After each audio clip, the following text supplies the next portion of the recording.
Good morning, student. I hope you all are doing well. Student, today we will read our chapter 5 from your English textbook of class 1st. And the chapter name is The Hunter and the Doves. Hunter means shikari. Dove means fakta, a type of bird which is grey in color. So, before starting our chapter, we will do this fact. Here are two pictures of hunter in a forest. यहाँ आपको picture दी हुई है जिसमें कि hunters दिखाए हुए हैं जो कि एक जंगल में हैं. In which picture do you think the rock will move first? Take your response. यहाँ आप दो पिक्चर देख सकते हैं.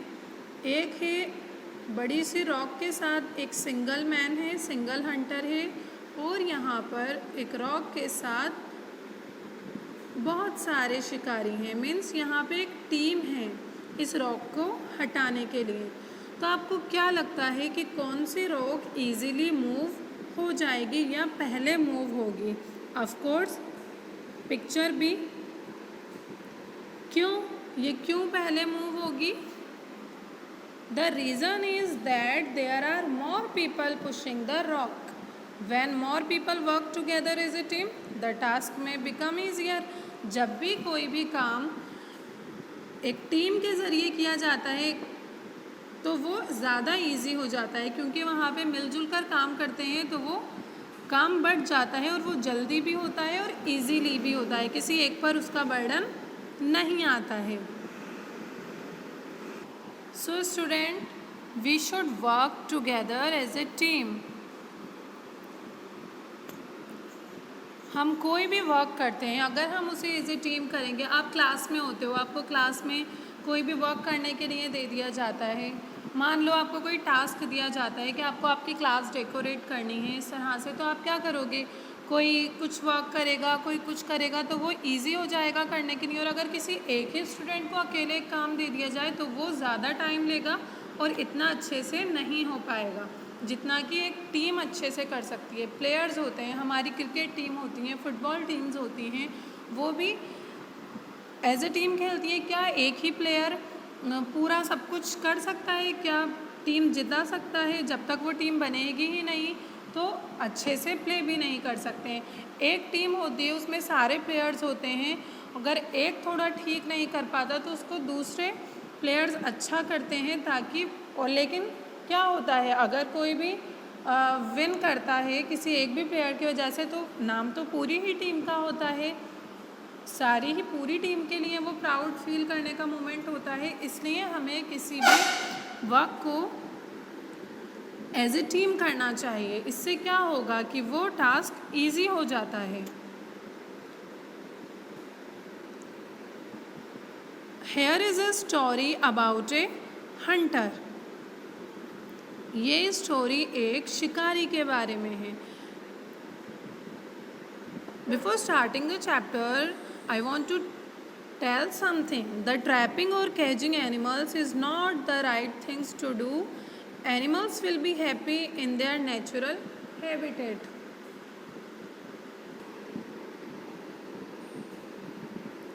A flock of doves is flying in the sky above a forest.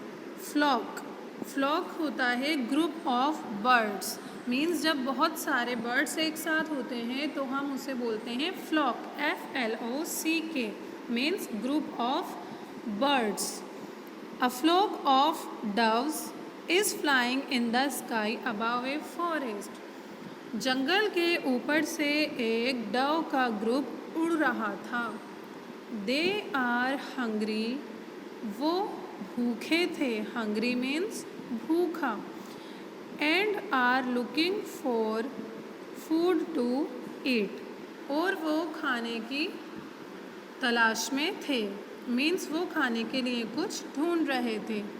The doves see some rice under a banyan tree. तो जो doves थे उन्होंने एक बैनियन ट्री, एक बरगद के पेड़ के नीचे बहुत सारे कुछ राइस पड़े हुए देखे। They fly down and start to eat the rice. वो उड़कर नीचे आए और उन्होंने राइस खाना शुरू कर दिया। सडनली, अचानक, अ नेट फॉल्स ओवर देम। उन पर एक जाल आकर गिरता है, यानी उनके ऊपर जाल डाल दिया जाता है।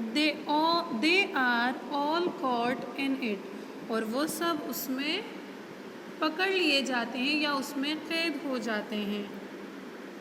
So student, as I told you, the trapping और catching animal is not the right things to do. हमें कभी भी एनिमल्स को कैद नहीं करना चाहिए, क्योंकि जैसे हम अपने होम्स में रहना पसंद करते हैं, ऐसे ही वो भी, उनका क्या है, होम ट्रीज़ हैं, उनको नेचर में रहना पसंद होता है, तो उन्हें हमें कभी भी कॉट करके या कैच करके नहीं रखना चाहिए।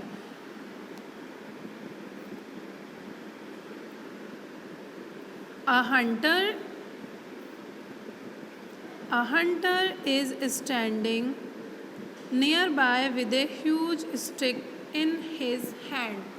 और वहाँ पर एक शिकारी खड़ा हुआ था और उसके हाथ में एक बड़ी सी स्टिक थी। हंटर मीन्स शिकारी। Each dove pulls at the net with its beak and claws. जितने भी डव थे उन्होंने सब ने उस नेट को खींचने की कोशिश की। विद इट्स बीक, अपनी चोंच से, और अपने क्लॉ से। Claw, a nail on the feet of a bird. आपने देखा है कि जो बर्ड होते हैं उनके जो फीट होते हैं, पैर होते हैं, उस पर नेल होता है, नाखून होता है, राउंड कर्व शेप सा, उसे हम बोलते हैं claw. They just can not get out. उन्होंने बहुत कोशिश की अपनी चोंच से, बीक से और अपने क्लॉ से उस नेट को खींचने की, लेकिन वो बाहर नहीं आ सके। They become afraid. Afraid means डर जाना, भयभीत हो जाना। एंड स्टार्ट क्राइंग, वो डर गए और उन्होंने रोना शुरू कर दिया। What will you tell the doves to do? Tick your response. आप डव्स को क्या करने के लिए कहोगे? स्टॉप क्राइंग, कि रो मत, do something together and try to escape, सब एक साथ कुछ करो और बचने की कोशिश करो। Don't worry, the Hunter will not harm you. और उनसे कहोगे कि है ना, आप बिल्कुल चिंता ना करो, हंटर कुछ नहीं करेगा, शिकारी कुछ नहीं करेगा या आपको वो नुकसान नहीं पहुंचाएगा। No, we will suggest this, do something together and try to escape, कि एक साथ कुछ करो और बचने की कोशिश करो। The king of the doves says, तो ये सब देखकर जब वो सारे डव्स क्राइंग करना स्टार्ट कर देते हैं, तो जो डव्स का किंग होता है, राजा होता है, वो उनसे कहता है, क्राइंग विल नॉट हेल्प, रोने से हमारी मदद नहीं होगी या रोना हमारी मदद नहीं करेगा। Let us all work together and we can be free. हमें एक साथ काम करना होगा ताकि हम यहाँ से फ्री हो सकें, बच सकें उस जाल से। Each of us should pick up a piece of the net with our beaks and fly. तो वो क्या कहता है कि जो हमारे ऊपर जाल है, हमें अपनी चोंच से उसे उठाना होगा और उसी के साथ उड़ना होगा।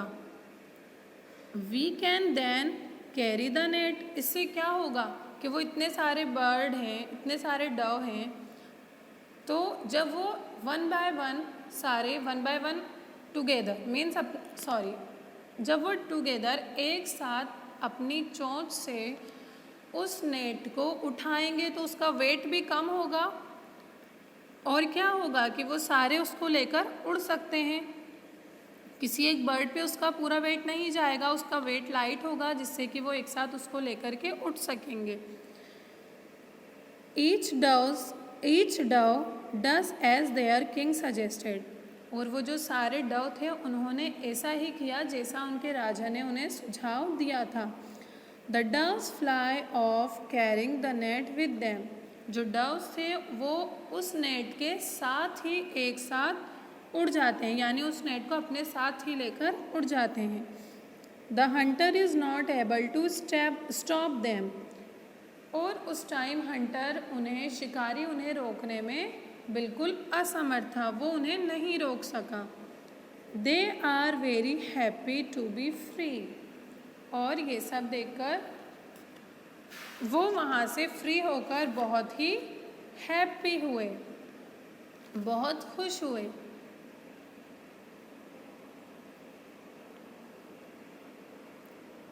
You just read about the doves caught in a net. Do you think it is good practice to trap animals or keep them in a cage? हमने डव्स के बारे में पढ़ा कि उन्हें नेट में कॉट कर लिया जाता है। क्या आपको ऐसा लगता है कि ये बहुत अच्छी चीज़ है कि एनिमल्स को या फिर हम बर्ड्स को एक पिंजरे में कैद कर दें? No, it is not good things to do. Circle your response. No. और आपको ऐसा क्यों लगता है? क्योंकि ये बिल्कुल भी अच्छी चीज़ नहीं है कि हम किसी को भी एनिमल को या बर्ड को हार्म पहुंचाएं या उसे कॉट कर लें, केज में बंद कर दें। Now student, how do you think the doves escaped? What have them discuss? अच्छा, ऐसा वो जो बर्ड्स थे वो बच गए थे, और किस चीज़ की वजह से, यानी उनको बचने में किस चीज़ ने मदद की? The doves escaped bye lifting the net together. क्यों बच गए थे वो वहाँ से? क्योंकि उन्होंने उस नेट को एक साथ उठाया था, तो ये उनके लिए बहुत ईजी हो गया उस नेट का जो वेट था उसको बियर करना, क्योंकि वो सारे उन्होंने एज ए टीम वर्क किया। क्या अगर एक डव कोशिश करता तो ऐसा बिल्कुल भी नहीं हो पाता। They escaped because they work together as a group, as a team. Look once again at the pictures of the hunters in PAP activity. The rock in picture B will move first because the hunter work together as a team. जो हमने पहले pipe किया था hunters वाला, rock वाला, उसमें picture B में easily move कर सके थे। क्यों? क्योंकि वहाँ पे जो हंटर्स थे उन्होंने एज ए टीम वर्क किया था। सो यहाँ टी ई ऑलरेडी है, A and M, team. Let us learn a little more about working as a team. Which of the picture below show a game that is being played as a team? Picture B. Which of these needs a team? यहाँ आपको कुछ activities करते हुए दिखाई दे रहे हैं, तो इनमें से कौन से टास्क के लिए, कौन से वर्क के लिए टीम की ज़रूरत है? राइटिंग इन एग्ज़ाम में लिखने के लिए नो, इसमें आप सिंगल लिखते हैं। कुकिंग अ मील, खाना बनाने में यस, इसमें हम एज ए टीम वर्क कर सकते हैं।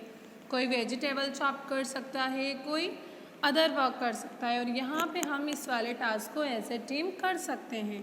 थ्रेडिंग अ निडिल, निडिल में थ्रेड डालने के लिए नो, ये भी सिंगल पर्सन ही करता है। So student, we should work together as a team to make our work easy.